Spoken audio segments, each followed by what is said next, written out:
This week on the Max Wrestling Podcast. The chamber begins to take shape. Is Booker T digging a grave? And high stakes are set on NXT. Ooh, turn it to 11. It's time to take it to the max.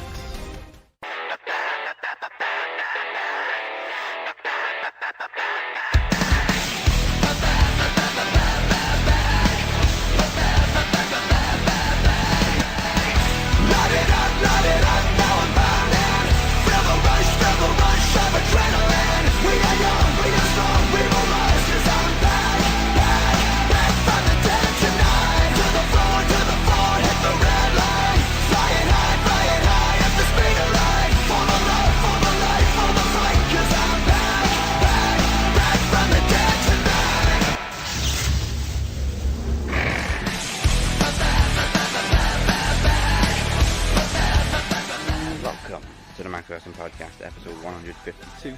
I am Dazzy Dangerously, and lock your doors, he's back.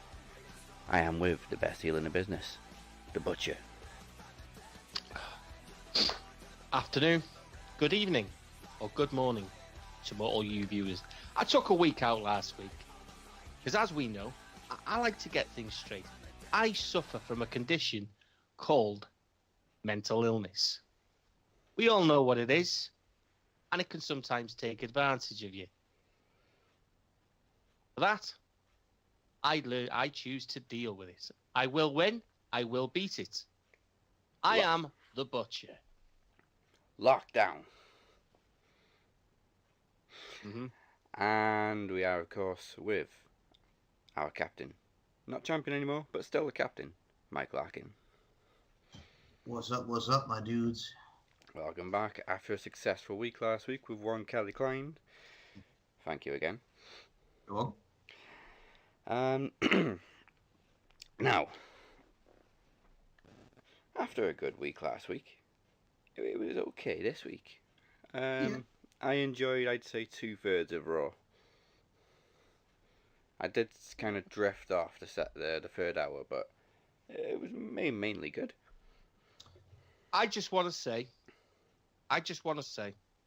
who wants to walk with Elias? Yes. I cannot believe they actually put him over. Yes. I love it. Do you know when we always basically say that people don't get deserved pushes, they get buried. Yeah. And I'm going to say this. John Cena may have just done something good. Mm-hmm. Every once in a while. Every once in a while, he surprises and does something. You know what I mean? It's justified. But you know what leaves me scratching my head? How did it not work in NXT? Was it the wrong? I like to say it's probably because he's more of a. He's very good in the ring. Mm-hmm. Yeah. But he's an entertainer.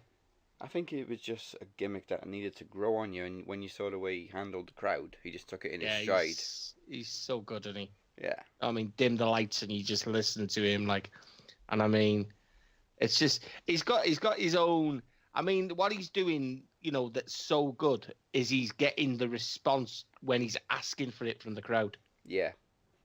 He's commanding it, isn't he? I fucking love it. Give that man a belt. He has that crowd in the palm of his hand every week. I absolutely love it. I love it. I mean, my daughter, as soon as he comes out now and he says it, and he goes, "Who wants to walk with Elias?" And Jamie goes, "Me!" I saw 2 great posts this week with Elias. One was a meme, and it was, "And now for the Super Bowl halftime show." And then the bottom picture, "Hello, my name is Elias." And the second one was just a tweet which said, "If Elias isn't standing in his pod, waiting to be released, playing his guitar, I'm done." It's brilliant. It's brilliant. I like what they've done. I do like what they've done. And do you know what? I really wouldn't be upset if he won it. No? I really wouldn't. I mean, they put the title on Jinder. Why not Elias? I like it. I think he'd carry it well. I think he'd look good with it and all. Yeah. I think he'd look good with it. I mean, I'm not saying Braun wouldn't, and Braun is more than, deserving of it. But I think we'd all agree, Braun Braun could wait another 2 fucking years and Braun Strowman would still be over. Yeah. You know, I just think Braun's one of these guys that you just know it's gonna work. But saying that, we said that with Bray. Yeah. We said that with Bray. Even though we all knew Roman was gonna win a fucking week ago, it was a good match though. I did enjoy Roman and Bray. Yeah. I think you always know though. The thing with Bray is you always know you're gonna get a performance. Yeah. I just think he gets it's kind of I think it's the feuds that let him down. It's like they're afraid to go that extra mile with him. Do you know what I mean? Yeah, and he's got the gimmick. They just don't give him the wins to back it up. It's comfortable. They're okay being comfortable with Bray. They just don't want to give him that, you know what I mean? That extra few yards. Yeah. Because with his I promos... don't like this Matt Hardy thing. I can't stand it. It's doing me titsy. It's dying, innit? It's horrible to watch. I mean, I never ever thought I'd say this, but the company with many names just showcased it so much better. I never thought I'd see WWE do a poor imitation of an Impact idea. And I'm watching this, and you guys know that it'll probably lead to Matt Hardy versus Bray Wyatt at the Compound at Mania. Yeah. Sorry, I shouldn't say Impact idea. It was Matt's idea. Yeah. Impact just showcased it. Yeah. It's just... I was also the longest match of the night. You know, we know that it wasn't... We know in Impact it was obviously staged and stuff like that. But in Impact, I don't know. It didn't feel forced. No, it clicked. Here, it just feels like they're just, you know what I mean, rewriting. But they're chucking in a few extra, you know what I mean? It's like when it's horrible. When they modernize a remake and it turns out to be shit. It's just bad, and I mean the fact that we've seen so many kind of pointless laugh-offs and 25th anniversary. Bray beat Matt. What was the point in that? And I don't know. It just seems like they're trying to capitalize on something that happened, you know, on social media when Matt was in Impact, you know, and obviously he was calling Bray and the Wyatt family out, and it's too late. It's too late. His music's crap. I will delete you. You know, it's horrible. It's horrible. I mean, I hate the fact that WWE will not allow anyone else to use, do you know what I mean, to do their music. Yeah. I hate that. That's why Fozzy was so cool. Jericho at Wrestle Kingdom. Yeah, with all this in my mind, yep. Jeff Hardy, as we've seen in Impact, as a new theme song every year at Bound for Glory. Yeah. No, Yeah. They won't let him use his own music. No. Which is okay, because Peroxide is actually a pretty good band. Yeah. With Matt, in Impact, it was always these clever camera tricks and intricate promos. All he's doing now is laughing. Yeah. It's poor, isn't it? It's so poor. There's no clever promos. There's no Vanguard one. We haven't even had a Wonderful yet. No. Or Senor Benjamin. No, I think people will mark out for Senor Benjamin, to be honest with you. But Senor Benjamin will just turn into a Ricardo Rodriguez. He'll just be an icon. You know what I mean? Yeah. Well, that's what I'm saying, that they're going to do the compound match. I think they're all saving it to WrestleMania, because Matt keeps saying on Twitter, in due time, you know, patience. But you know it's coming, but it's just like, yeah, what we have now is just bleh. I'm just waiting for the slut chance once Rebby shows her face. Oh, dear man. Or as soon as she walks out, we want karma. Yeah, I'm just waiting. Now, next week, we've got a second chance match, and let's just take a look at this for a second. Oh, don't get me started on this shit. We've got Apollo Crews, who's about as likely to succeed as a fart in a church. Yeah. We've got Bray Wyatt and Matt Hardy, who are obviously going to cost each other. And then, of course, we've got Finn Balor. Gee, I wonder who's going to win. Yeah, it's such a poor. Well, it was obviously it was Jason Jordan's spot, wasn't it?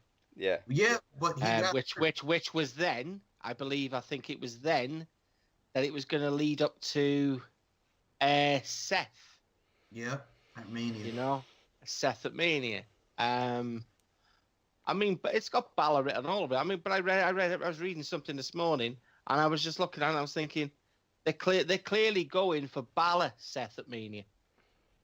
Yeah, Because they're going to pair, okay they're gonna pair Balor up now with Seth, which, you know, when looking at it, they look like it looks like they're very, very serious about the club thing now as well. Yeah. And obviously keeping this going until Ambrose comes back after Mania, which could then see the Shield against the club.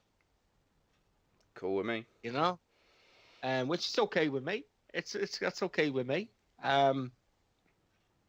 I mean, fuck it, I mark out for something like Balor and Rollins, if I'm honest. I mean, we've seen sort of shades of that this week anyway, with Rollins and Reigns eventually teaming up. Yeah. I just think it makes sense. I do think it makes sense. And then possibly the heel turn of Dean Ambrose. Oh yeah, and personally, as far as Balor and Rollins goes, with what happened this week and John Cena doing what he did, personally, I'm looking forward to seeing Elias and Cena at Mania. Well, that's what we're expecting anyway, isn't it? Yep. I just hope Elias goes over, but I hope so too. Cena doesn't put young talents over at Mania. Oh, look at what we said last year. We wanted friggin' Nikki I Love You, the Miz and Maurice. We wanted Miz and Maurice to win, but who was the one last year who said Cena and Bella are going to win? That Yeah, we have to have that cheesy throw up in your mouth moment. Because Nikki I Love You, who you married? And did you hear he was writing a children's book now? Oh, John Cena? Yes, he has a What's it called? Book. Never Give Up. Elbow Grease. Elbow Grease. Well, he can't do any readings because he won't be able to see him. It'll just be a voice. Yep. I have to say, I mean, I'm kind of looking forward to that new film of John Cena's, if I'm honest. It does look funny. Yeah, it cock really blockers. Does. Blockers, aka cock blockers. I mean, I couldn't believe watching that, and I mean, he puts them knickers in his mouth, and she goes, "Oh, they're your daughters." I was like, "Oh, fuck." It's probably the closest thing we've got to American Pie at the moment. Yep.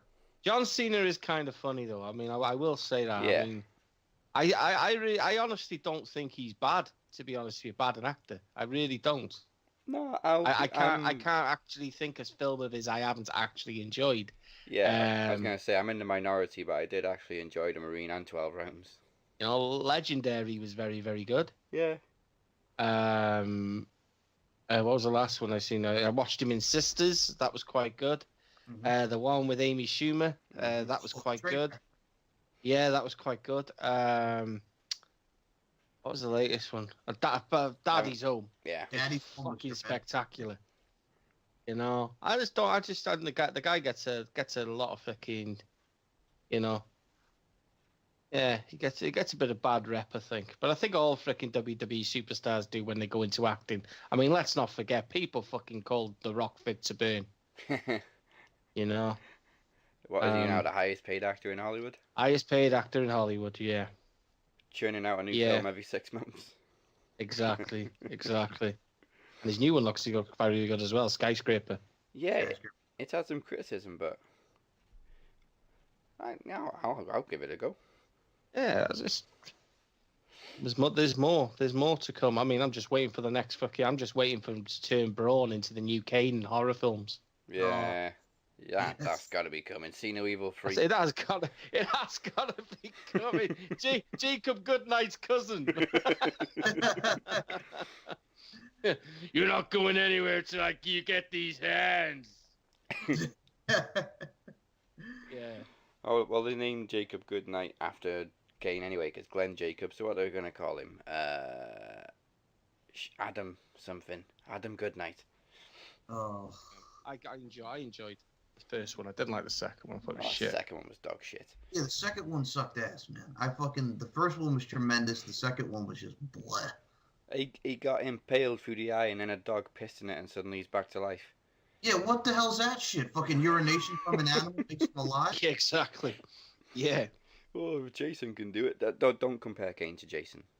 Stop Never. it. Jason Voorhees is Never. completely different. Never. Christ, we've gone off the rails here. Mhm. Back to the club. Obviously, you can see Finn Balor's loving life at the minute. He's always smiling because he's hanging out with his boys now. Which is That's the only bit that's annoying me. You know. yeah. It annoyed me. Do you know what? If he was a heel, it probably wouldn't be so bad because he'd be a cocky heel, wouldn't he? Do you agree that? Do you remember when they obviously when we seen obviously the introduction of the club, Yeah. the Balor Club, and he had that same arrogance, didn't he? Yeah. You know, and you got the opinion then there was possibly a heel turn coming or something, and then all of a sudden it was click of a fingers, it was gone. It all changed. But he's got this certain swagger, isn't he? That he's walking around with his two guys. They can't. It's just like a breeze. Maybe he's just happy that Anderson and Gallows are finally getting treated right. They deserve it, though. Oh, yeah, they've gone through some shit. And then you have the poor Revival.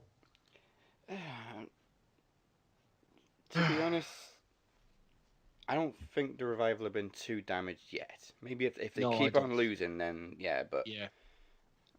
I personally would like to say... I would prefer the Revival to go to SmackDown, if I'm honest. That'd be great. I would almost do a swap with the Revival and the Usos, because I think the Usos have done all they need to do. Yeah, there's no one else really they can face on SmackDown. You know, you give the titles to the Bludgeon Brothers, which is obviously you know, I mean, it's just written in stone, isn't it? Yeah. It's just a shame that, you know, there's just so many other I mean, well, Titus Worldwide are getting over. So, but are they going to be given, you know, the Breezango treatment? You just can't see it, can you? Yeah, I can't see them winning the tag team titles anytime soon. You know, Matt and Jeff are going to get back together. Yeah. which is inevitable. The Bar look almost. I don't know. I don't understand all this stuff with the Bar, if I'm honest. I don't get it. Yeah. If Sheamus was that bad, why would they be continuing with? You know. Yeah. And then you got. I don't believe his back's in that bad condition. No. Dirt sheets blowing it up. No. He's out there taking bumps every week. Exactly. He's not showing any signs of. Do you know what I mean? Let's be honest. If WWE's doctors and, you know, wellness programs and things like this were as strict as we know they are, oh yeah, and Sheamus's condition was, you know, when you're reading into it and people like Dave fucking Meltzer are fucking stating that it's the same sort of condition as what Edge had, you know, then WWE wouldn't be fucking. They wouldn't have put the belts back on him. You know, they would be writing Sheamus off TV to get him seen to. They're gonna take. You know, they're not. This isn't fucking. You know, but I don't get it. I just don't get it. I don't get why fucking dirt sheets have to blow up stuff like this. I don't get it. Because Mystic Meltzer. Yeah. Yeah, but it's not always Dave Meltzer, though, is it? That's the thing. No. It's not always Dave Meltzer. I mean, Dave Meltzer's fucking just... the guy should just get hit by a car. The Messiah is bullshit. He's fucking... No, he's so... I was going to say, speaking of bullshit, you know, I'm here every week, but, you know, Brock, you didn't make him defend the title. Oh, do you know what? I'm not bothered about the title being the thing that bothered me, and I know she's got some fans out there, but why has Nia Jax just got a pass? Yeah, Nia Jax just gets to fight Asuka. She gets a chance to join the WrestleMania match for absolutely no reason. Where's that come from? I don't get. I'm struggling with that one. I am struggling with that because I just couldn't see. To me, they've just devalued a match there. Yeah. Because to me, she will beat Asuka. I really do honestly believe that she will. I just think they're gonna fuck it up. I would rather. I really do. I'd rather Nia Jax beat Asuka than Ronda, because if Ronda does it, she's gonna get hated. Oh yeah. You know. Well, Ronda's going to SmackDown. That's fucking obvious. That's so obvious. They made it so perfectly fucking clear this week on Raw that there's Asuka's gonna go for the Raw title. She hasn't even decided yet. So obvious. No. You know, it just is. It's so obvious. That was one of my biggest criticisms of the Rumble, was the fact that they devalued the very, very first Women's Royal Rumble winner by bringing out Ronda Rousey. Why could they not, right? Why couldn't they have just put Rousey in the front row? Just spotted her. They didn't require Rousey to walk out at the end of the Royal Rumble, go to shake fucking Asuka's hand, pointlessly, and I will say that in inverted commas, people, pointlessly at the WrestleMania sign. You know what I mean? It was the worst point I have ever seen in a WWE ring. She did it with a smirk on her face. She went like a Bailey smirk. Now, I'm not having a dig at Rousey, because I do love Rousey. You know? Me and Daz almost fell out the other week over it. You know what I mean? Honestly. My criticism of Ronda Rousey is, you know, sometimes I just think she's a fighter, and I think she could be fucking fantastic in a WWE ring. But unfortunately, for me, I think she suffers from Bailey syndrome. Do you know what I'm saying when I say that? She's a fighter. When she cuts a promo in UFC, she was pissed off, man. She knew when she went into an octagon, she was going to punch you in the face, kick you, almost rip your arm out the socket. Yeah, beat your ass. Right? In a WWE ring, we've seen her jump the barrier, get invited into the ring by The Rock, stare down Triple H and Stephanie, and I mean, I will say that was fucking amazing, by the way. But that in the Royal Rumble looked fucking ridiculous. I think she was just overwhelmed by the response she got. I could probably get that. I could get that. But to me, that should have been, I'm the bitch you don't want to fuck with. Well, I mean, do you know what I mean? She should have stared down all three of them. At WrestleMania, she was still undefeated. I mean, now this is like her first big public appearance coming off of 2 humiliating losses. Yeah, this is something that she said she wants to do. This is her life now. And I just think it's only Charlotte she's going to go for. She gains nothing from going for Bliss. No. Nothing. Charlotte is. Do you know what I mean? Well, she's one of it's horsewoman against horsewoman. Mm-hmm. You know. And everybody's going, it's going to be a tag match with Triple H. And no, it's not. Why would it be? I'm sick of hearing this. That was 3 years ago.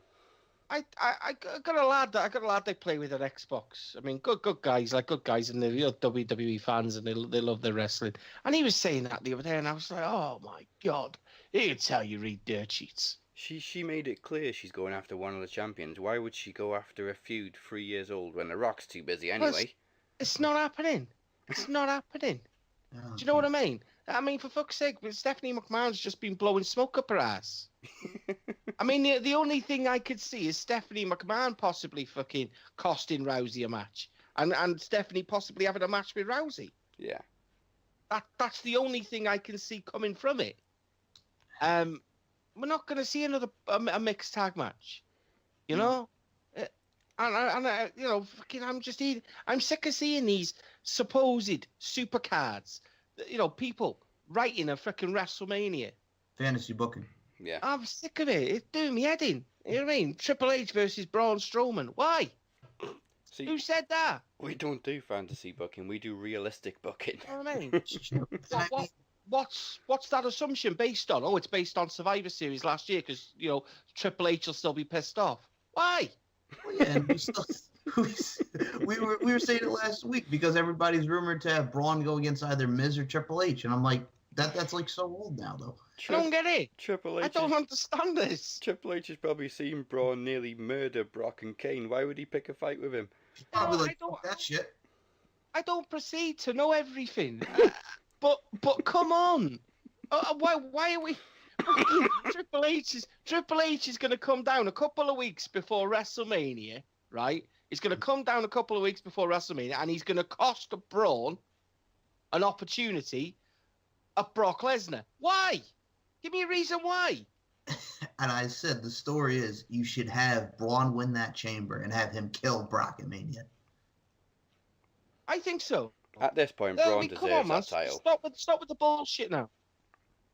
Of course he does. We said he's been shafted. He we said he'd get shafted again, didn't we? Yeah. But there is no one in the WWE now. No one. And that is from any show that deserves that title more than that man. No. There's no one. It's fucking brilliant. Kids are marking out for him. I mean, he's fist pumping kids. Kids going Braun. You know what I mean? And do you know what? Right, the guy is growing at such an alarming rate. I mean, you go back, say 12 months. He split from Bray.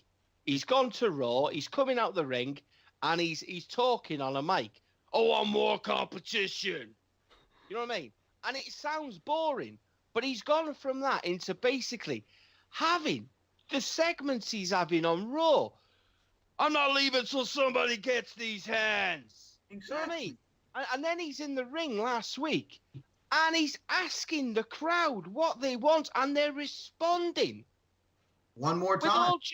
Exactly. With all due respect to Brock Lesnar, what the fuck do we get? Suplex City. One at 5 done. It's boring. Give Brock his P45 and fuck him up. I don't. All you people in America, the P45, you probably don't get them. It's a pink slip. But a P45 is basically it's a tax form. It's your release from a company. It shows your earnings. But in Brock's case, Brock gets paid per suplex. So there's a lot of zeros on that. So, what he's done is time. Let the man go back to UFC. It's done.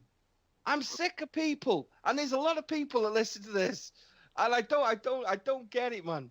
I mean, our good friend B-Rock, he's a big Brock fan. Yep. I don't get it. The man sucks donkey dick. Wait, I wouldn't say that to him, like, do you know what I mean? Oh, I was gonna say. And the best thing about Braun is, we said it last week. Friggin' Kurt's like, Braun, you can't keep doing this. I'm tired of having this conversation. Kurt, I haven't done enough. I was the last. I did my job.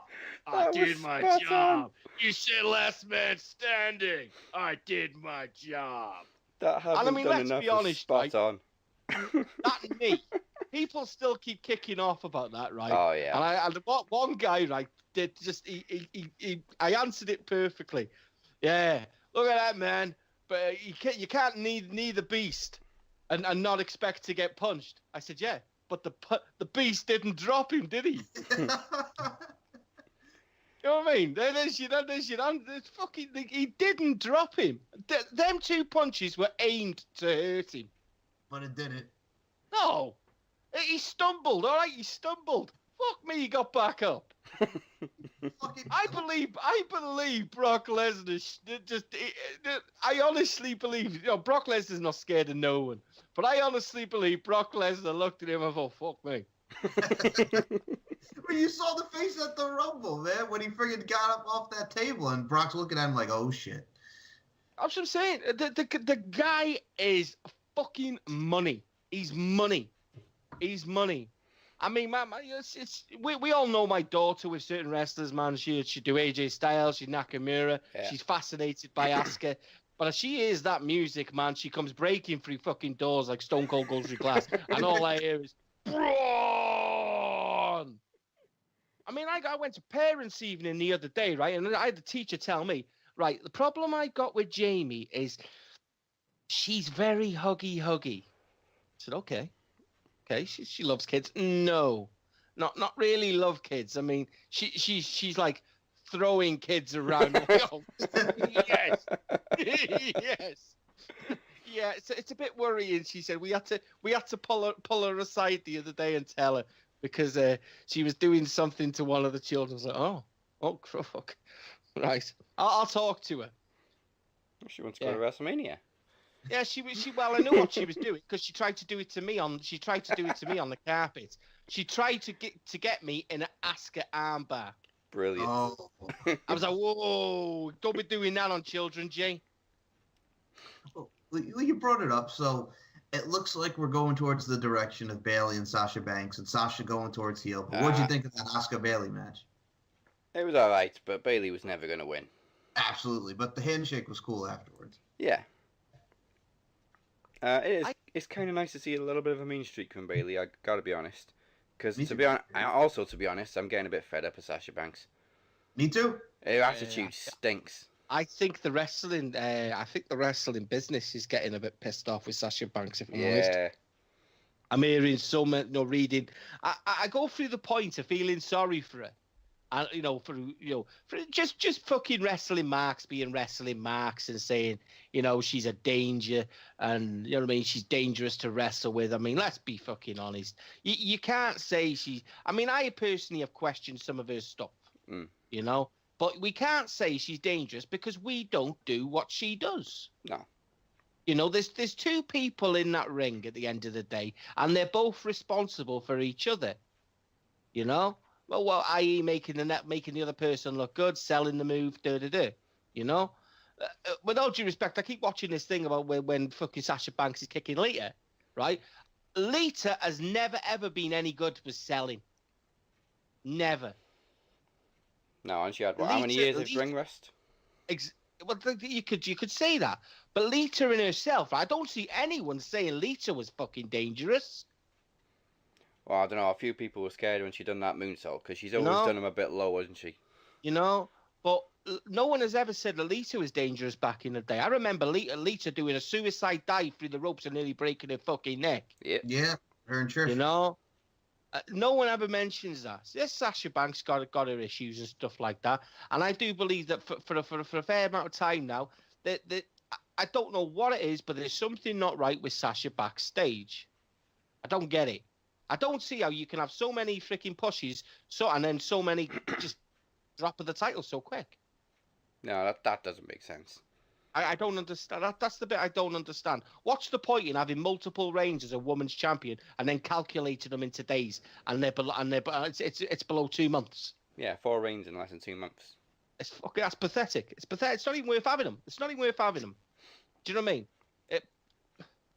Absolutely pointless. And the worst thing about it is a lot of them have been basically, kind of excuses made and put into injuries. Oh, she's got a fucked up shoulder. Never had a fucked up shoulder.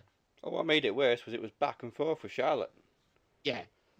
Hot potato with the title, yeah. But I feel sorry for her, and then I look at things like, why do you deserve it? Why do you deserve it? When you look into her style of wrestling, she looked very, very good in NXT because, like we've had this before. NXT being the intimate environment it is, you can almost ignore a botch or two in NXT because it's indie style wrestling. There's a bit more speed to it. There's a bit more. Do you know what I mean? There's a lot. They take more chances. Yeah. They're there to get the crowd buzzing. Do you know what I mean? You don't get that with between 17,000 and fucking 80,000. WrestleMania, we'll see a different. You know what I mean? But you don't get that on a Raw show. No. But that thing she did the other week with Asuka was just fucking stupid. Yeah. That was just silly. I mean, sometimes, do you think she's scripted? Well, you can tell there was supposed to be a kick coming because Asuka went for it, but she couldn't quite get it because Sasha fell short. Girl, I just watch it sometimes, and I mean, I don't know if you agree with this, but I just watch it sometimes, and I just think, You know when sometimes you can watch a match and you can read that it's kind of been that they've performed it. Yeah. And that, you know what I mean? And you can tell it, for the chain wrestling and stuff like that. Sometimes I watch Sasha and I get the opinion. It's halfway through a match and they'll be doing something and she'll whisper something in someone's ear and it hasn't been planned.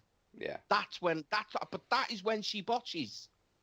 Because I watch her botches and I'm like, fucking hell. That looks like it. Do you mean it wasn't even planned? But with all due respect to her botches, look at the people they've been on. Mm-hmm. No disrespect to Alicia Fox. And fair play to her, she gets back up every time. Well, yeah. I mean, but it's like you said, her attitude. I keep reading this, man. Mm. Her attitude is apparently questioned from time to time. She's a bit of a diva. Yeah, I can see that. Yeah, I can. Look at her fucking uncle is, for fuck's sake. Dog it down. That's what I'm saying. It's a shame. It's a shame because she's gone from being this girl that worked her ass off to now where she is, and we're kind of. Don't know. There are times when she's humble. There are times when she's quite humble, but most of the time it's just all ego. Mm. I don't know. Do you think that's part of the gimmick, though? Yeah. Do you think that the fact that you could be accused of believing your own hype? Yeah, but she is genuinely quite hot-headed with fans and stuff. Well, I did see something. Like I watched something on YouTube apparently with one of the meet and greets. Yeah. And she got a bit of flack from one of the parents because she basically turned her back on this child to do something and walked off into the back when this child had been waiting there for such a certain amount of time. Mm. And she never came back out. And I thought, fucking, that's a bit fucking... That's fucked up. You know what I mean? And I think it was Alexa Bliss that came out the back. And, you know what I mean? She wasn't even supposed to be there. And Alexa Bliss came out and signed the autograph for the child, like. I mean, you know to be fair, when I went to the meet and greet for the company with many names, I just missed Austin Aries because he went up and went to the back. But at least he came back out and went, sorry, I just went for a shit. It's... Yeah, I just think after a while people kind of see through the smoke and mirrors and they actually see you for, do you know what I mean, who you are. John Cena's not long been fucking accused of it as well, remember? Yeah. You know what I mean? John Cena's very, very clever. I mean, I know we're going off here. John Cena's very, very clever in how they kind of perceive John Cena, you know? They make it known that he's just done make a wish. Yeah. Do you know what I mean? And that's beautifully filmed and things like that. But these meet and greet things that you don't see, but they will make fucking social media. Do you know what I mean? Social media is out to get you. Like, any fault and they will jump on you. I'm not saying John Cena can't have a private life, but when you turn up fucking to do things, I'm not being funny. If you're someone like John Cena or fucking anyone, you know what I mean? If you're out and about, and you get approached, you do your utmost to fucking make that person no. You know what I mean? You do, like, you don't say no. You can't say no. And if you do it as politely as possible. Exactly. You know, the shit with Sasha Banks, it's just it's to the point when you just think, is she coming to an end? Obviously, the best thing for her now would be to turn heel. Yeah. It's either turn heel or take an hiatus. I was going to say, with the women, speaking of, if you want to talk about stuff like, we mentioned like stiff and all that, what about Mickie James and Sonya Deville this week, man? I love Sonya Deville. She has grown on me. I'm surprised Mickie went over. Mm-hmm. That came out of nowhere. It was just like, oh, let me knee you, then roll up 1, 2, 3. What do you think the deal was, man, with Bliss? I was like, is she trying to replace Nia? Or she's just or is she face turning? Or it could be just clever. She's trying to get allies as we go into the Elimination Chamber. Yeah. I mean, you can understand why she'd be upset about and character-wise, why she'd be upset about defending the title when Brock didn't have to. I can explain it though, Alexa. You work full time. And then you got the whole thing with Mickey James. I mean, that's a build to something that we saw on SmackDown with those two. Mm. The whole sexist comment was a bit out of the blue, though. Yes, it was. And it got a hell of a reaction from the crowd. Like, whoa, they went there. Well, Yeah. Sexism is everywhere now. You can't really escape it. It's 2018. Yes. But there is something that needs to die right now, and that's the selfie promos. They're pissing me off. I mean, it was cool when The Miz did it a couple of times on Facebook and stuff, but they're doing it with everyone now. Even Cena's doing it every single week, and they just look cheap and tacky. It's a multi-million-dollar company. You've got all these cameras and production team, and they're filming selfies on their fucking phone. Yeah. Yeah. Yeah, I'm not a fan. I'm not a fan at all. Now, we mentioned in the introduction about Booker T. Making headlines. Okay. Who pretty much wants to fight Corey Graves. Well, here's the thing. This is a dude that's running for mayor of, gonna think about running for mayor of Houston, and then you said, I want to kick this guy's ass on the street when I see him, and pretty much split his wig, so, yeah. I don't even know where the issues come from, because Corey winds everyone up. It's part of his job, as he's kind of a tweener commentator. Yeah, he is, yeah. Or did Booker not like the fact that He's a Bobby Heenan. He's a Bobby Heenan. I just don't get it. I don't get where all this has kind of come from. But somebody put a clip I would basically go as far as saying Booker T is felt threatened. You know? Oh, no doubt probably Booker could kick his ass. You know what I mean? Booker comes from the hood, for fuck's sake. You know what I mean? He's been in prison. You know, Booker T was a bad man. But it's, I don't know. I mean, even I said, go on, Booker, kick his ass. Come on, Book. You know? I don't get it. I really don't. I'm happy. I'm happy because the coach is back, you know? Oh, yeah, coach is brilliant. Which, you know, unlike certain podcasts, I said Jonathan Coachman would be back months ago. And yeah, correct. You know what I mean? There ain't no lounging about here. Speaking of coach, I did love Corey Graves' little dig to Booker T when he just said, watch out, coach, or pretty soon you're going to be hosting an afternoon radio show. Oh. Did you see the fucking New Day talking about that with their Twitter shit on SmackDown with Corey Graves in the right hand? I just don't think Booker T can take banter, because somebody put up a clip from a couple of years ago when they were doing the pre-show. And what was the host of the pre-show? I can't remember his name. Anyway, he was coming up with these nicknames for Booker T, and it looked like Booker T was proper taking offence to it. And on the second one, he went to turn towards him, and Corey just held him back and went, Booker, just leave it. Oh, yes. I know what you mean. Scott Stanford? Yeah. Yeah. He was just coming up with these nicknames for Booker T, and Corey had to hold him back, which is ironic. Like, Booker, it's a joke. Just take a joke, Booker. I think Booker's been kind of, I don't know, for a while. I mean, they haven't let him go, have they? He's not gone. No, he's not released. You know, I had to correct someone earlier on. Basically, Booker T released. I said, no, he's not been released. He'd said that. Do you know what I mean? I wish people would fucking watch the interviews and things before commenting on shit. You know what I mean? They even said when they introduced Coach, Booker's still going to be on our pre-show panels. Yeah.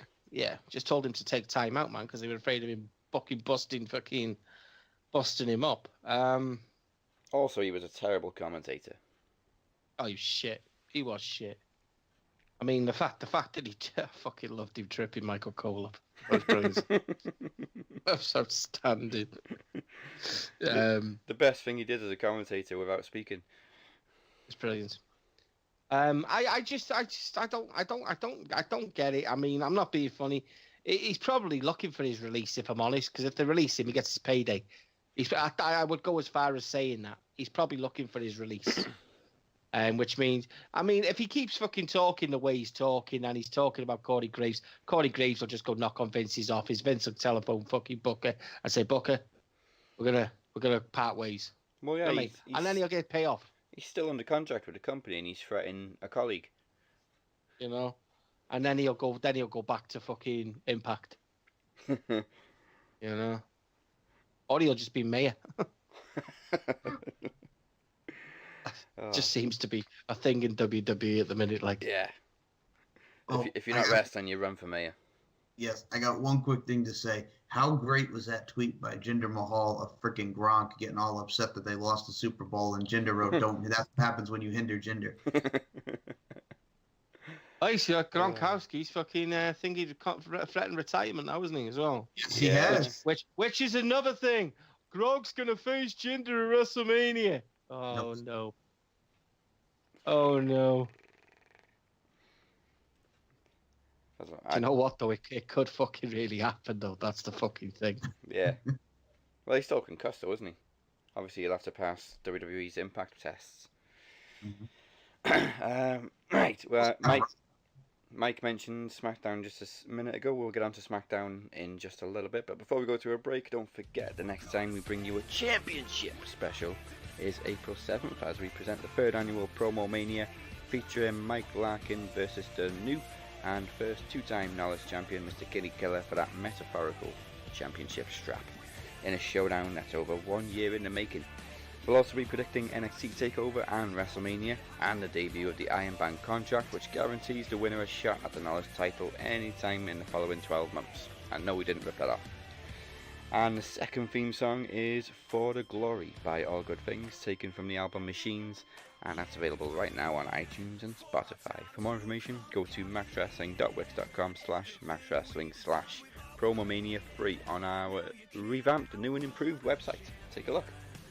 Light it up, now I'm burning. Rebel rush of adrenaline. We are young, we are strong, we will rise. You're coming back from the dead tonight. Kinny Killa, let me give you a little history lesson. At the first ever Trivia Takeover, you became the inaugural Max Wrestling Knowledge Champion. Fast forward to Promo Series, I became the #1 contender to your Max Wrestling Knowledge Championship. And what happened? It ended in a draw. Fast forward to last year's podcast Promo Rumble, I became the Max Wrestling Knowledge Champion, defeating you. Fast forward a couple months to Promo Slam, you and I were neck and neck in the finals, and what happened? That too ended in a draw, and I retained my Max Wrestling Knowledge Championship. Fast forward to this past podcast Promo Rumble, I'll admit it, you were the better man, and you took back the Max Wrestling Knowledge Championship. Well, Kinny, I am the longest reigning Max Wrestling Knowledge Champion, and we both have made history, with myself being the longest reigning Max Wrestling Knowledge Champion, and you being a 2-time Max Wrestling Knowledge Champion. But Kinny, at Promo Mania, I will prove why I am the better man. We have had 2 draws, I've won, you've won. I'm going to take back my Max Wrestling Knowledge Championship. I'm going to end your reign before it even gets started. Kinny, I will see you at Promo Mania, and you can choke on that.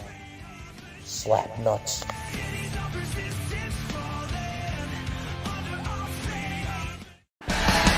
Light it up, now I'm burning.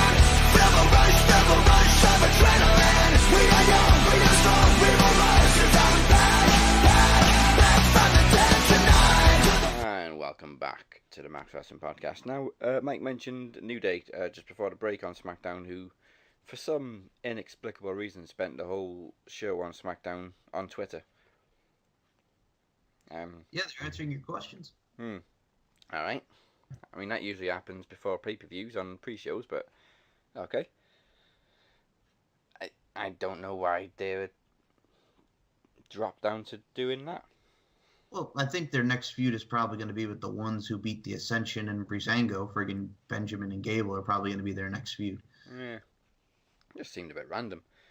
It did. And SmackDown's still got these fucking captions on their promos as well, which needs to piss off.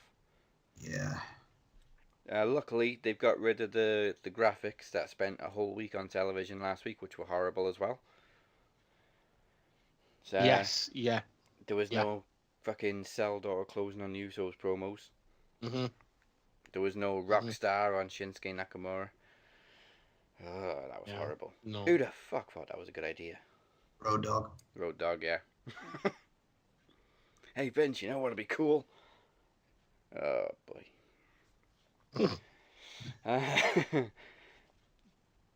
Nice showing to start off SmackDown now with Charlotte beating Liv Morgan, who still kind of has some improvement to do.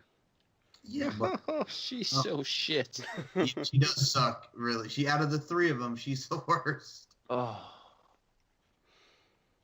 She doesn't look. I mean, what are they? I mean, I'm just going to say, what are they? I mean, you got Paige's group that look like a group. Yeah. Mm-hmm. You know, they look good. I love the look of them, and it's just such a fucking shame about Paige. Yeah. Because I really do believe that Paige would have won that. I honestly do think they'd have pulled Paige winning that Rumble, you know. Because I don't think it'd have mattered if Asuka had won it or not. Because I still think Asuka would have, you know what I mean? I just really do think the Paige would have won it. Such a shame. I look at the Riot Squad and I just think, what are you? I don't get it. They're a group of misfits in I every, just in don't every get it. sense of the word. You got a I country don't girl, understand a it. punk, Yeah. and a ditzy blonde. Yeah, that's what I'm saying, dude. There's no. I mean, at least you can look at Paige's. I mean, and the fucking three of them are pretty fucking beautiful women. Yeah, I know Beautiful they're women. pretty badass too. And they've got fantastic styles. I mean, they can all wrestle. They can all go. And then you look at the Riot Squad, and you've got the leader's got. Fuck, she's ugly as sin. Ruby Riott, yeah. She's ugly as sin, man. Do you know what I mean? She's got less of a skin complexion than fucking Sheamus.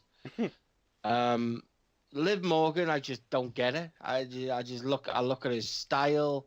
I think she looks ridiculous. She's got to spell her fucking name on her fucking underwear. Yeah, there's no way she was ready for main roster. Sarah Logan, she's all right until she speaks.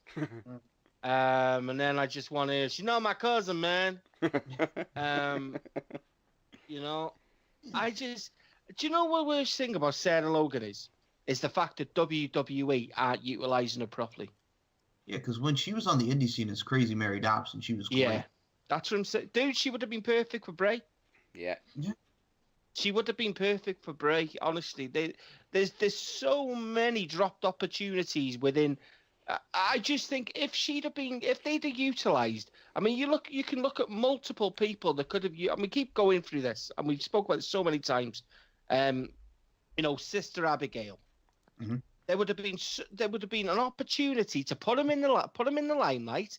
And do you remember when obviously they did Roxy Laveau in obviously TNA when she was with the VKM with the Voodoo Kid Mafia? Yeah, Nikki and Rock. they basically she was obviously utilized as a valet to start with, but then she jumped out and she was ready. Do you know what I mean? They knew she was. Sarah Logan, no one gives a fuck. And every time you give her a mic, you give people more of an opportunity to not give a fuck. This is where it goes. If they'd have utilised her properly and give her the Sister Abigail, she was already trained in a crazy character as Mary Dobson. Yeah. And with Bray comes from the Deep South. His character is from that area. Do you know what I mean? The coast. Yeah. So it would have made sense.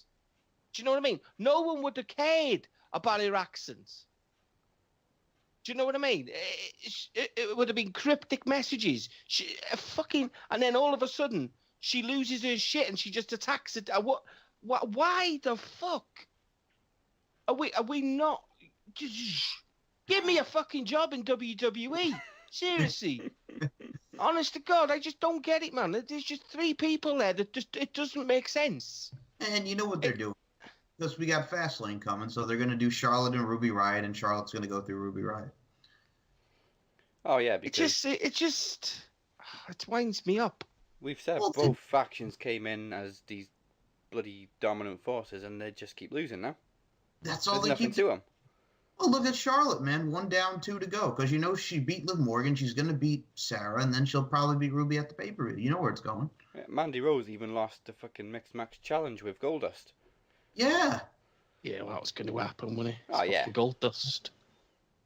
I like Mandy Rose, man. She's eye candy. Yeah, she can wrestle. She's, She's beautiful. she's good, man.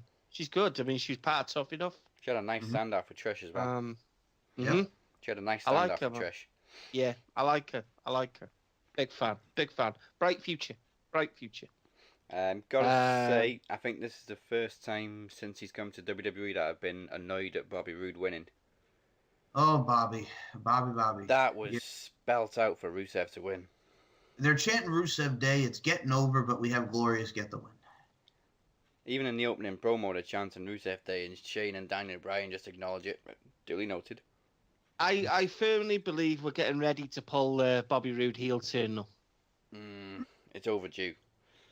It's gonna get pulled because I mean, let's be honest, they're not gonna fuck about with Randy being a heel. Then it's just the thing they're doing with Randy at the minute. They're just having him just fuck about. Yeah. I believe it will be because I mean we're hearing. Do you know what? The crowd does not get Bobby Roode. No. They don't get it. I mean, Ziggler, for fuck's sake. Who's fighting Baron Corbin next week? With that fucking anticlimactic return. Yep. I was so wrong. Well, I wasn't. I was right on the number. I was right on the fucking. Do you know what I mean? I was right on the number. I was right on the idea, and I could just. I tell you what, if you'd have seen my response to that, because we haven't spoke about it. If you'd have seen my response at number 30, man, I had like 6 people look at me, go, why is he getting excited? It's Dolph Ziggler. Fuck, he's gonna win! Yeah! I was like, fucking like 2 minutes later, he's like gone. I was like, oh. I was hoping so much because I'm watching him eliminate Goldust and these guys, and then he gets eliminated. I'm like, fuck. Yeah, the worst thing isn't the fact that he lost; it's the fact that he just did nothing and was gone in the blink of an eye. The whole thing was pointless. It just annoyed me. It just annoyed me because it's the more I think about it, the more I'm upset. Do you know what I mean? Honestly, the more I get upset about the winner as well, because I just think Shinsuke didn't need to win it. They could have still had Shinsuke, AJ. They could have had it, but there was just I look at other people that were left in there, and I just think as much as I wouldn't I wasn't against it, or I was against it, I would have given it to Balor. Because all I'm hearing now is the guy that was in the Royal Rumble for 50 odd minutes. It counts for nothing. Shawn Michaels come in at number 1. He left the ring as winner. You know what I mean? Rey Mysterio. I think who holds the record for longest Royal Rumble? Rey Mysterio. Yes, Is it Mysterio? It is. Who's it? Yeah, Rey Mysterio. It is Mysterio. Yeah, it is. 1 hour. 2 minutes. You know what I mean? And that's just what I'm saying. 50 odd minutes counts for nothing. If it had been 50 odd minutes or an hour and he'd won it, do you know what I mean? That's what I'm saying. To me, Shinsuke didn't need to win it. It really didn't need to win it. And to me, the whole thing was overshadowed. I'm glad I needed to say this. The whole thing was overshadowed by him announcing straight away. Didn't like it. Didn't like it one bit. I'm excited for it. And just to show how excited I am, I'm going to watch Wrestle Kingdom match before it. And then I'm going to compare it after. It won't be as good, but it will be good. Oh, it'll never be as good. But we're praying. We're praying. WWE take the gloves off and let them fucking do what they got to do. You know? But, like, I'm with you. They need to sort Bobby Roode out. They really do. SmackDown, for me, isn't the place for Bobby Roode. Yeah. It's just not. And if I've had that many... sorry. And if Rusev Day is duly noted, that doesn't mean shit because you're still not doing anything with him. So it's not duly noted, is it? Because you're not taking a blind bit of notice. I don't get that. The t-shirts apparently are doing well in sales. Yeah. Aiden English is fuck's sake. Aiden English is getting a response. Rusev Day is fucking getting shouted from the rafters. He's got a calendar. He's got a calendar. I just don't get it, man. The guy is a walking Armageddon. You just pull the trigger and just let him. I can't understand how the guy hasn't had a world title. I'll tell you why, actually. Fucking John Cena. Yeah. You know, I don't get it. I really don't get. I don't get how you've got 15,000 people or whatever it was shouting in an arena, Rusev Day, Rusev Day, Rusev Day. And then you've got house shows and thousands of people shouting Rusev Day. You've got social media blowing up Rusev Day. And if you think let's make 1 million T-shirts, I'm sure you would make millions of fucking pounds off Rusev Day. Even if you were to just give him a fucking 30-day fucking reign as world champion. Fucking, I don't get it. But it just baffles me how someone like that is just not being utilised correctly. No, Rusev and Bray Wyatt. Can't understand the booking for either of them. I don't understand it. I'll forever ever scratch my head with Bray Wyatt, especially. I'll forever scratch my head. SmackDown for me has just been so poor. Yeah. 2017. It was hot. It was really bad. Road Dogg, you're a cunt. Then we also had the Bludgeon Brothers win another squash, and of course we had the Usos cut that promo. And oh wow, it was great. It was awesome. I love them. Honestly, what a difference a year makes. I want to go back in time to 2 years ago to tell myself, you're going to enjoy the Usos and they're going to cut an amazing promo. I know. 2 years ago, me be like, fuck off. Yeah, shut up, Daz. Shut up, Daz. Talking I'd shit. have even said it. Shut up, Daz. Fucking the guy that used to wear face paint. Fucking shut up, You're Daz. talking out your ass. Yeah, the guy that used to do the Siva Tao and the dance and then the bright colors. They're just. I put on the interactive page, and I'm adamant. For me, there's a lot of people that can utilize a mic, you know, and are very, very good at utilizing the mic. The Miz probably being the best. Yeah. At the minute, but I tell you what, the Usos, because they're feeding off each other, and it's pitch perfect. It's instant. They bounce. Yeah. It is perfection. Do you know? It's so good. I mean, you know, about just when they're talking about the head, because it's like a prison. Because we run the prison. And I was like, this is amazing. It's just not often that something like that brings a smile. Do you know what I mean? A little smirk to my face. You know, almost to the point where I got a day one-ish T-shirt, I got a day one-ish hoodie, I got a day one-ish hat. What the fuck? How? How is that possible? Two guys I used to freaking bury constantly. Yeah, they were Because the they were John Cena of the rip-offs of tag John team division. You know? And they were getting sued by friggin' the fans because they were guilty by association with Roman Reigns. Honestly, best fucking, and I'm gonna put this down. Best fucking tag team in the world today. Agreed. In the world today. Miles better than the freaking Young Bucks. And don't take me for a sports a sports entertainment fan. I'm a wrestling fan. I really am. They're so much better than the Young Bucks. And I mean, and you look at them, man. If they ever leave WWE, dude, Japan are going to sign them and they're going in the Bullet Club. Yeah, I'll agree with that. And I am a Young Bucks fan. I'm telling you, you know. Well, he brought up a good point. Did you guys hear that Tama Tonga's the new leader of the Bullet Club? Really? I see this promo. You know what I mean? More swearing. Well, let's be honest. Who's going to argue with him? Yes. Is that until Cody kicks him out as well? Probably, because that's what I saw. Tama Tonga's the new leader of the Bullet Club. I gotta find it, but yeah, I saw Tama Tonga. I quite like that direction, though. Because let's be honest, does Cody Rhodes really need the Bullet Club? No. No, we got Cody Rhodes and Kenny Omega at Supercard of Honor. And I actually believe that Cody Rhodes is coming back to the WWE. Well, he's kissing Vince's ass at the minute, isn't he? Yeah, I do. I just think I don't see a run in New Japan like Kenny Omega's had, like AJ had. I believe Cody's. Let's be honest. Let's be freaking really serious. Cody has done in such a short space of time. He's reinvented himself. You know, he's got a brand new gimmick. Do you know what I mean? Yeah. He looks good. He oozes charisma. The guy could walk into WWE tomorrow, kick a world champion in the face, and fucking go to WrestleMania and win a world title. Mm-hmm. And we'd all mark out for it. You know? Speaking of world title, so Sammy and Kevin have a no finish. Hey, it's a triple threat of Fastlane.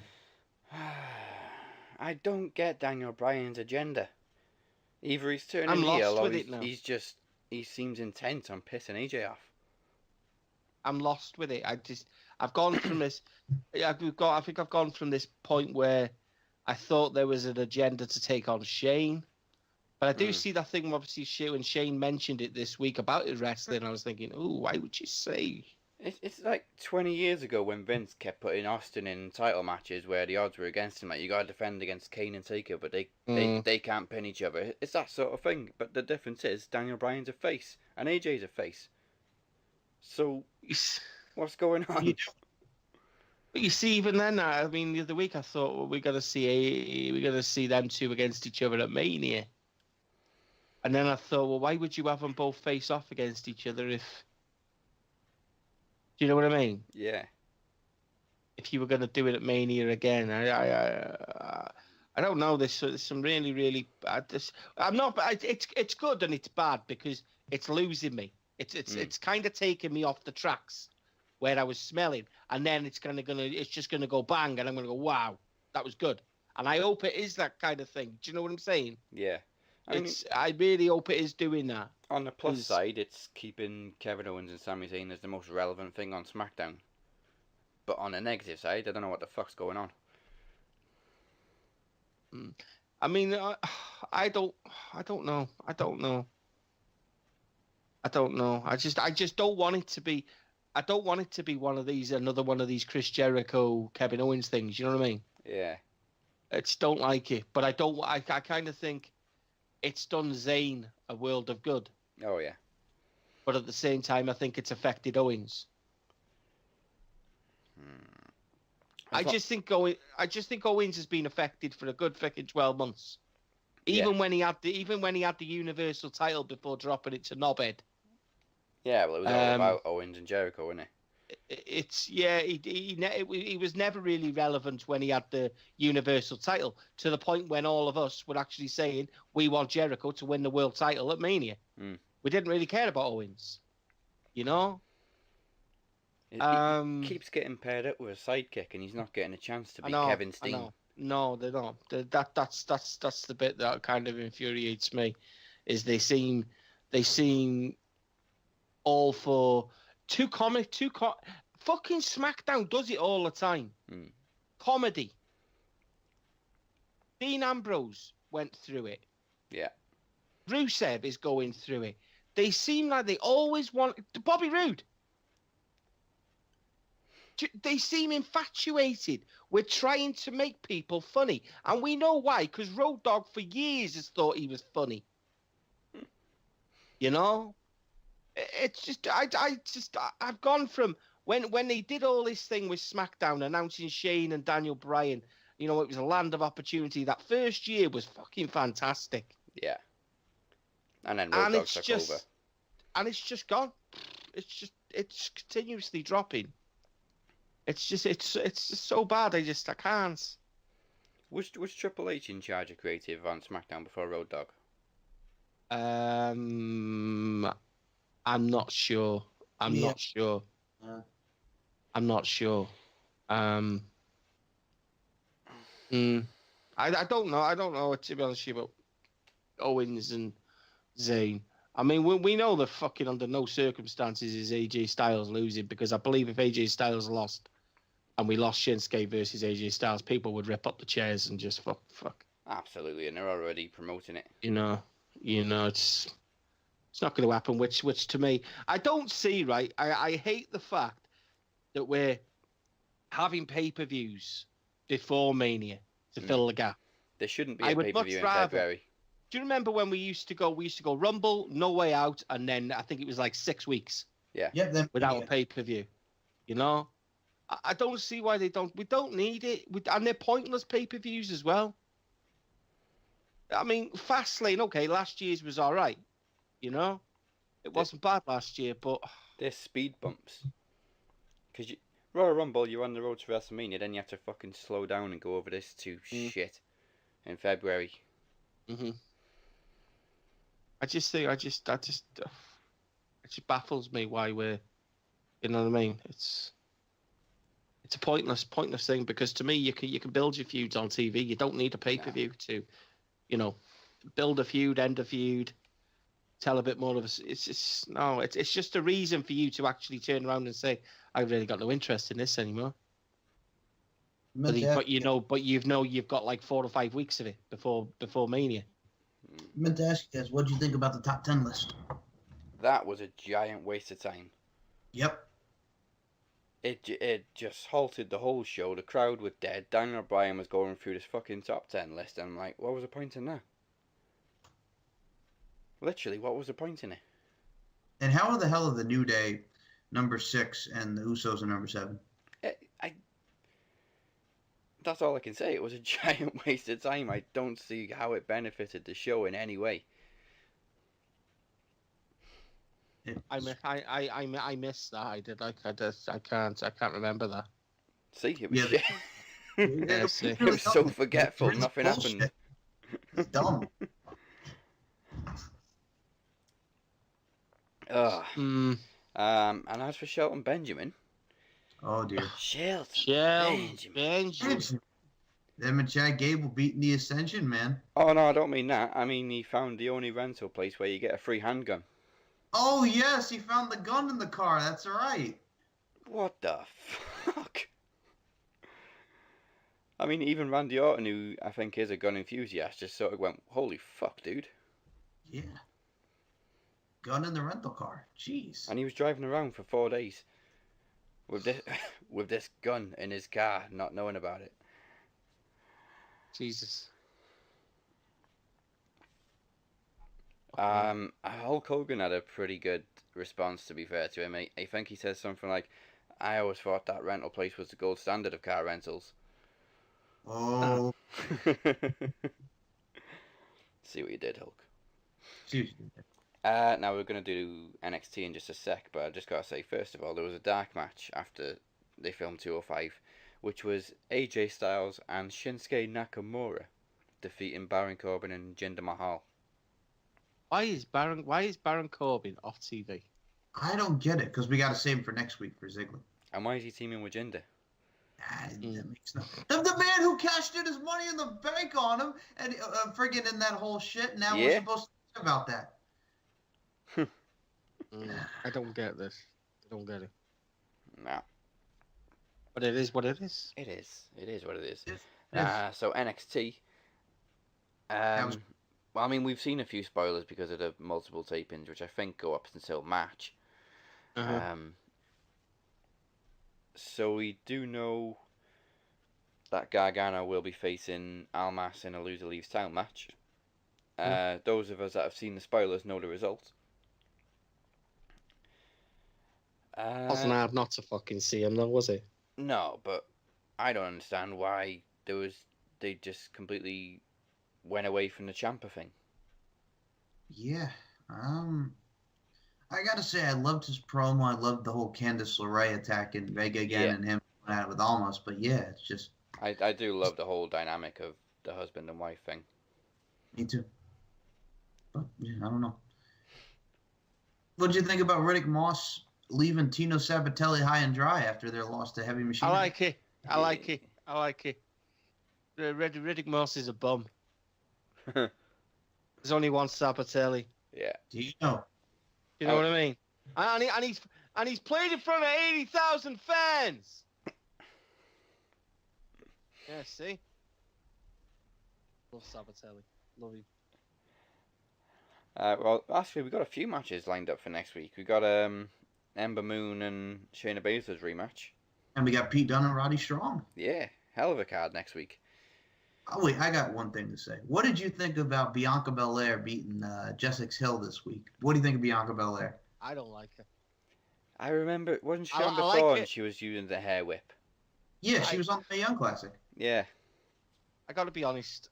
I think the girl has ability. I just don't like her. Yes. I don't know what it is. I don't know what I think it's an arrogance thing. I don't like it. It's like She Sasha carries all over herself again. well, which I suppose is very, very good, because I don't like her just for the way she acts. She gripes on me. She almost like a James Ellsworth. But I like Oh, that's bad. it is bad. That's But bad. I like the fact that she does that to me. Do you know what I mean? Yeah. Do you know what I mean? When I'm saying I like the fact that she does that. I can definitely see gold on her. She's strong. She's technically very, very good. She carries herself well. She's got charisma without speaking. She's got an it factor, and I don't like her for it. Yeah, she's got I that. don't like her for it. But she's not Velveteen Dream.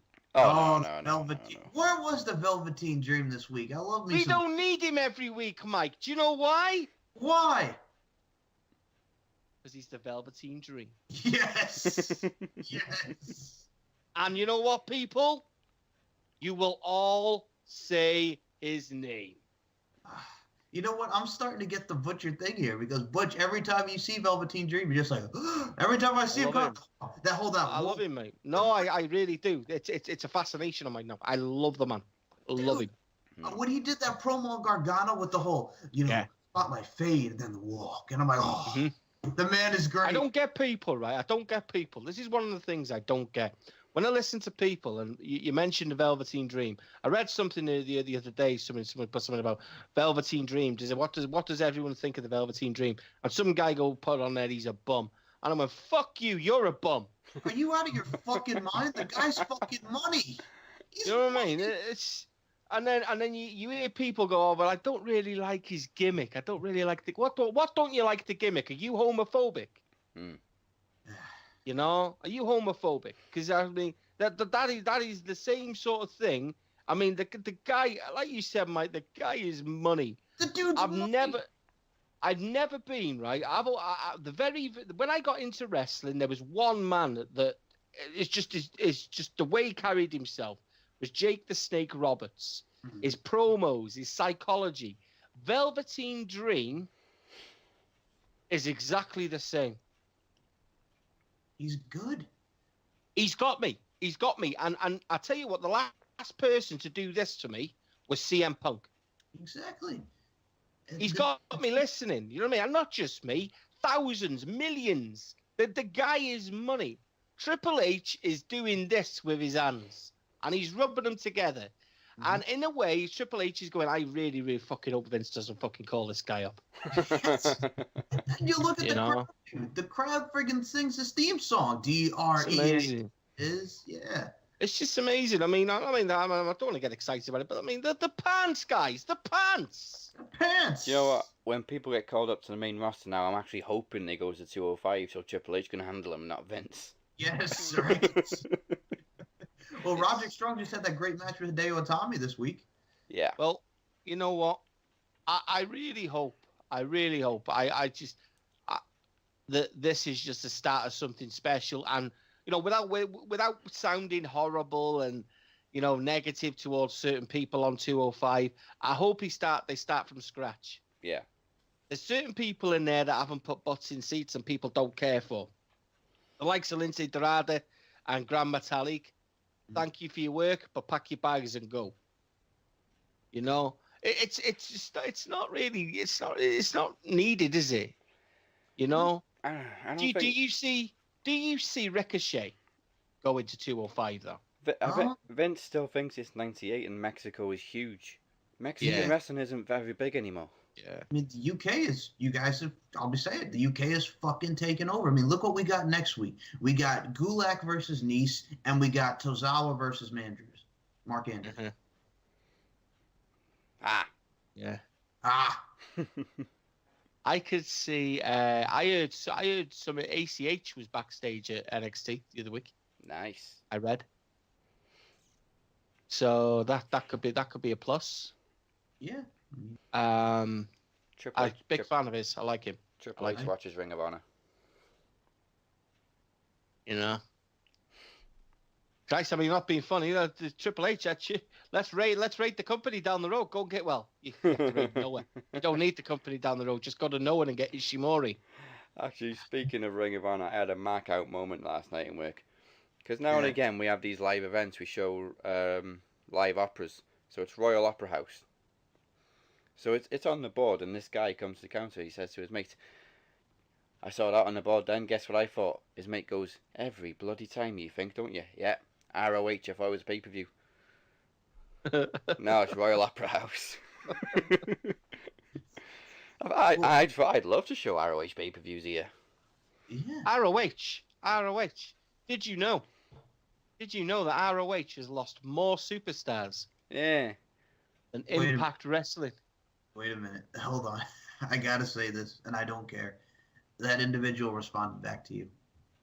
Did he? Yes, he did. Okay. He wrote, "Not sure why people choose to follow me sometimes. Fortunately, anyone I don't follow back is muted. The facts are there, though." Facts. You want to learn your facts? Be cute, you tit. Oh, what an idiot! You know what I mean? just in case you people are listening to this, right? There's a thing with Impact Wrestling. We all know it. We could all be fans from the beginning, like myself, like Daz, like Mike, 2002. So we followed the trail of success, the downfall, to the point where it grew again. It had downfall, it grew again, downfall, grew again, down. But people continuously paper over cracks. Paper over the cracks that still exist and have always existed. You know, and people like BQ, and I'm going to say his channel, at the Impact Lounge, as he calls itself, you know, thinks it's okay to speculate on speculation, but make that speculation into a truth. There was no truth in telling people that Chelsea Green was staying at Impact because you were told so. Because where did she go? Oh, well, she didn't stay at Impact, did she? You know? Luke Gallows, Carl Anderson were supposedly signing for Impact before they went to WWE. Show me proof, because you have none. You know? Other things, like, you know, I mean, come on, let's just name them. Let's just get them out. This guy does my tits in. I mean, you know, if you still support Impact, fair enough. If you still hope it's going to succeed again, fair enough. Just don't shower us with bullshit. Yeah, I said that to Taz when I did my rant. I'm like, yo, you admit when shit is bullshit. Like, I could talk about the wrestlers. It's not the wrestlers' fault. It's that fucking management. But I could even say, like, shit, Impact's been different. It's fucking changed over the years. It's not the same one we watched in, like, 02, 03. I started in 04. It's like, shit. I mean, we're clearly WWE guys. It's what we cover the most. But you listen every single week. We will say, this is shit, that's bollocks. Yeah, it's not like we say, oh, we love the WWE. Yeah. We love the WWE. We call a spade a spade. Yeah. You know, it's not. I mean, if someone wants to put a comment for us to read, and you don't like anything we've done, it's called constructive criticism. Exactly. Constructive criticism. If I say something that's wrong, or you deem it incorrect, if I've said something like WWE's have done this and they're going to do this, and you actually think, and you've got a reason for it being wrong, tell me. And that is everything. You will never, ever find a negative thing that I have ever said about this man. All my stuff is only constructive criticism. It's constructive. Because you can't say, you know this, unless you have actual proof of you not knowing it. And this is my problem with this guy. It's just, he's full of shit. Oh, EC3 wasn't leaving Impact. Yeah, EC3 wasn't leaving Impact, people. You know? But this is where these things come from. Is there's always they can never ever say negative about the product that they support. They have to find a negative somewhere else. So what this has gone from, what this whole conversation, this argument is from, is Impact Wrestling lost a lot of stars between 2016 and obviously 2017. So, and WWE basically picked them all up. Nothing wrong with that. I say that's credit to the people in Impact, and they showed that they're more capable of working. Yeah. You know, it doesn't mean nothing. But then what that goes from is, I think you'll find that ROH lost more guys to the WWE. Well, credit to ROH, because their guys worked the fucking hard as well.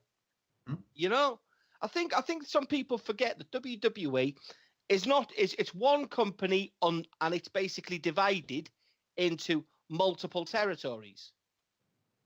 You've got Monday Night Raw, you've got NXT, you've got 205, you've got Smackdown, and then you've got Saturday night's main event for, you know, your Zack Ryders and your Mojo Rawleys.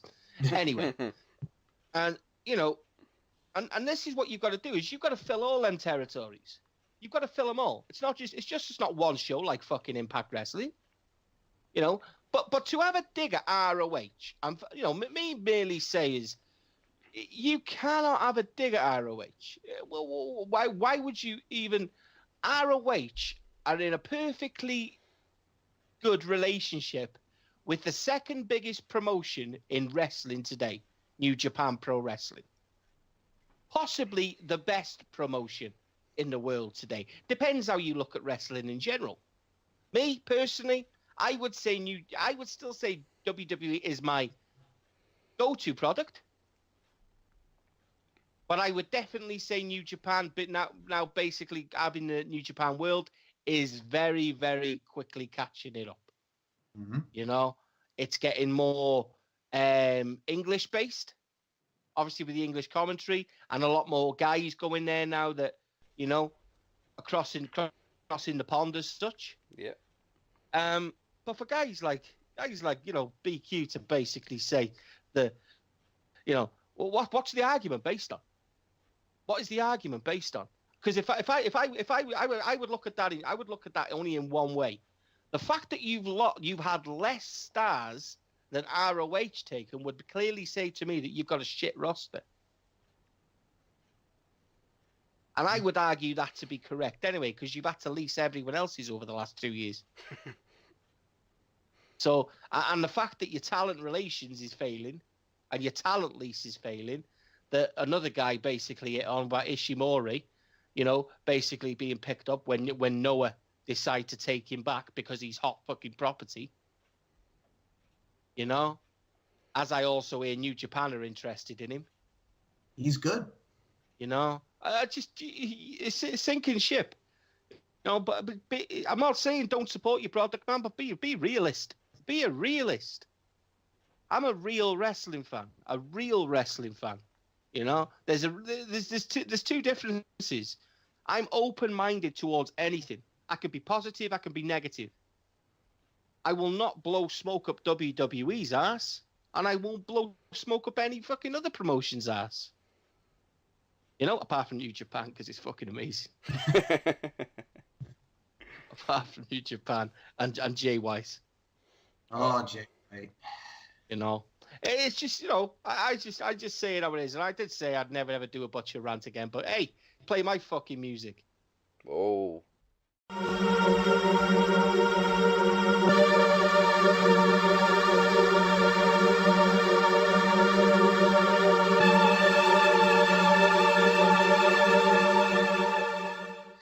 Oh, well, that was it. That was my rant. No, we're playing the music after the rant now. You're playing me music after the rant. Because I just thought you might as well. Does this segue in me and doing Impact in 60 seconds? Well, now would be a perfect time for Impact in 60 seconds. So, Mike, here's your music as well. Impact in 3, 2, 1. So we're back to 4 sides this week, guys. And in our first matchup, we had Matt Sydal, the new Grand Champion, retain against Fallah Bahh. no more judges. It was fine, back and forth. Shooting star press, Matt Sydal retains. Then we had Lashley beat Biff Tannen himself, KM with the spear. KM actually looked pretty decent. The match was fine. Right guy went over. Lashley's gone. Then we had Kara Hogan, who was trained by Mr. Hughes, a.k.a. Curtis Hughes, defeat Laurel Van Ness with the help of Allie with a roll-up. And now we have Kara Hogan versus Laurel Van Ness for the Knockouts Championship next week. Then we had Moose and Johnny Impact against Alberto El Patron and EC3, who's no longer there, in a tag team match where Moose pinned Alberto with the Game Changer clothesline. It was fine for what it was. Then we have our main event, which, oh, what a main event it was. Eli Drake and Chris Adonis have the Facts of Life celebration, looking at Eli Drake's This Is Your Life kind of deal. Then the greatest man that ever lived, Austin Aries, comes out, beats Eli Drake in a minute and a half in a street clothes with a brain buster. 1, 2, 3, Austin Aries is your new champ. And that was Impact. I had to mute me mic because I died. I was trying. For those of you that are fairly new listeners, we used to do promos on this show every week if you lost a trivia. We do a randomizer to find out who you cut a promo on, and we used to get guys like Kevin Nash, John Cena, Randy Orton, list goes on. So one day, Evan McCabe was up for a promo, and an option comes up. And it's Curtis Hughes, and his reaction was simply, Mr. fucking Hughes? Shout out to Evan on that Mr. one. fucking Hughes. Yes, Kira Hogan was trained by Mr. Hughes. Curtis Hughes, what a shout out. And for those of you who are too young to remember, Curtis Hughes was once a manager to Chris Jericho when he first came to WWE, and he looked like Blade. Yep. And he managed Triple H too, man. Yeah. Curtis fucking Hughes. And he wrestled The Undertaker. Oh, It is man. fucking Hughes. So Alright. again, that Alright, so let's get the match times for WWE this week.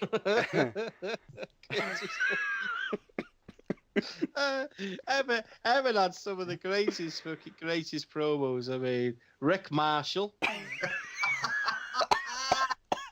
Rick Marshall. Mr. fucking Hughes. Michael Cole stole his mum's car. He stole his mum's car, the Aston Martin, that he bought her for her birthday to learn to drive in, yeah. Yeah. Some great ones, man. Some great ones. So corkers. Oh, man. Fucking hell. Evan, I hope you're listening, pal. What you're gonna have to do is you're gonna have to go through every single fucking podcast we've done and just pull all the promos and just put them all into one thing. The McCabe supercut. Oh, hey, well, our 3-year anniversary's coming up, so who knows what we'll get in store. Why not? Alright, so match times for WWE. We had 9 matches on Raw this week. It's a fucking WrestleMania card. I'm gonna go for 1 hour 4. Alright, Mike? 1 hour and 10. Oh, we just stole it. 1 hour 12 minutes. Oh. Nice. Shortest match was, of course, Nia Jax defeating Vanessa Floyd, who may or may not be 17 years old. We don't know. Poor Vanessa Floyd, man. God dang. She got ran over. I mean, I think the assumption that she's 17 was based on some guy who wrote on social media that he met her at a meet and greet, and she told him she was 17 or something, and somebody replied, maybe she just told you she was 17 so you'd leave her alone. Exactly. Or she could be the female Jeff Hardy, man. So there you go. Yeah, Jeff was 15 when he debuted, although he said he was 16. And Smackdown had 5 matches this week. I'm gonna go 41. Mike? I'll go a little lower. I'll say 35. Alright, but just closer this time. It was 42 minutes 53. And finally, NXT, with, of course, 3 matches as per usual. Hold on, before we get to times, how great was that Sanity and Undisputed? I love Yes. Sanity. I'm looking I love forward to Sanity. the match they will most likely have at TakeOver. Killian Dane is fucking amazing. Yeah. He is amazing. I mean, I've read a lot this week based on Lars Sullivan. Apparently, Lars Sullivan was going to be the guy to face Andrade. But apparently, he's knackered, isn't he? from what I'm hearing. Mm-hmm.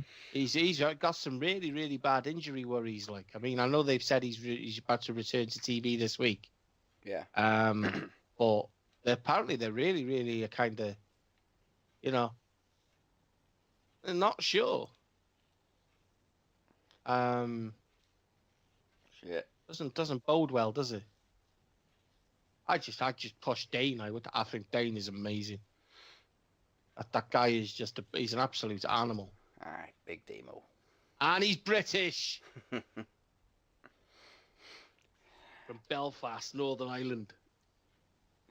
Alright, so 3 matches for NXT. That 6-man tag was, of course, the main event. Any ideas on this one? I'm going to go with... Do you know what? I'm going to go 43 minutes. Mike?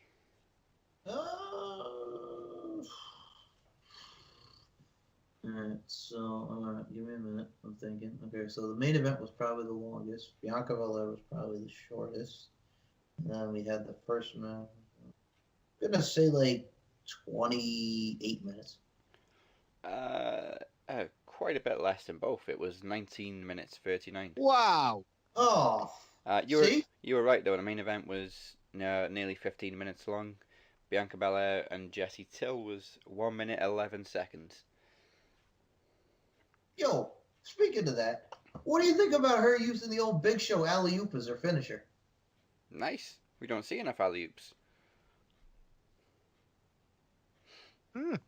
Although I don't remember Big Show using it much, I just always remember him using it on the video games.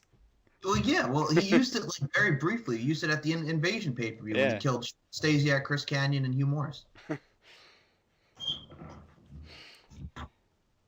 Alright, well, there we go. Before we go anywhere, a quick reminder, as we announced last week, of course, we will have a brand new spin-off show coming soon, where we will be focusing only on New Japan Pro Wrestling. You'll get a new episode after every pay-per-view and major tournaments.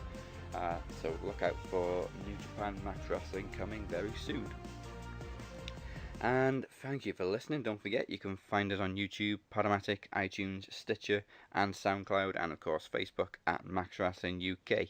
For new episodes and good old wrestling banter, you can join our interactive group on Facebook at facebook.com/groups/Max Wrestling Interactive. And you can find me at Dazzy MWP, and the Butcher, of course, is available at... You can find me at 69Butcher and with Dazzy at DB Hidden Gems, and we will be getting a new episode for you soon. I know we've said it, Yes. but a few things have put us on the back burner, but it is coming, and I've started watching Game of Thrones again. Yes, and that's a nice segue for me, because as you may have saw on our social media this past week, Throne Zone Season 2 is coming this summer, where we'll be reviewing one season per episode as we count down to the final season. You can find that at Throne Zone UK. And I believe that's the bottom line. Oh, wait, Mike, sorry. Wait. Oh, wait a minute. Yo, you just want to just cut me out. I see that. No. Social media, SoundCloud, MC Larkin 92, or on the Twitter at SM Show or at MCL 92. Oh, yeah. I did it again. You did it again. I kinda do it, Captain. That is the bottom line. And if you're not down with that, we got 2 words for you. Mike got buried again. Don't leech off my interview. I gave him a jobber entrance. Mike got the road dog treatment. Yeah, that's my final words. Don't leech off my interviews, motherfucker. And make sure you come back next week, because if you don't, Butcher's gonna get you. I am. I'm gonna go in your wardrobe.